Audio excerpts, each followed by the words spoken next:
All right. All right, Charles. Well, that was fun. Absolutely. Great job. Great job. Hit a lot of good shots. So, as always. But some of the things I noticed, in talking about in the last couple hours with you, is like some of your weaknesses are when you get out there. If it's with a member, normally you're just having fun. You're just trying to make sure they're enjoying their time, and you get into almost too fast, right? So you want to be able to slow down what you're doing and really think about things.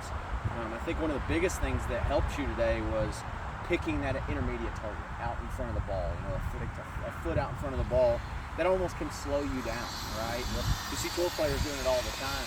It's just normal for them when they get under the gun to go ahead and pick out a spot and go through that process rather than think about results, right? Right.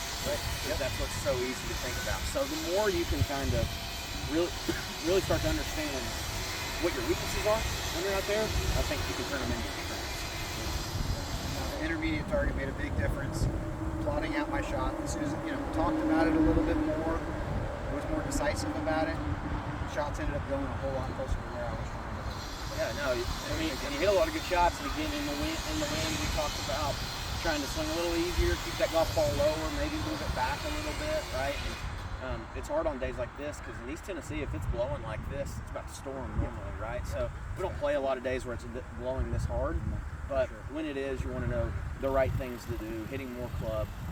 Front flags we talked about, hit it past the flag, right?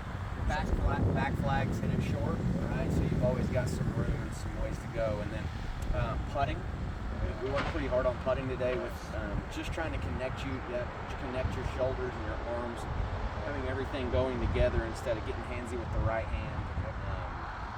That automatically influences your speed immediately. Hitting it off of the toe with the hands a little bit versus feeling a little bit more connected. It was definitely a lot more solid. Putts were on line a whole lot better. Yep. Do that gate drill I gave you to make sure you're squaring up your contact a little bit around the hole. And I think you're well on your way. Thanks, man. Thanks, Great job, Charles. Appreciate you. Yep. Appreciate you.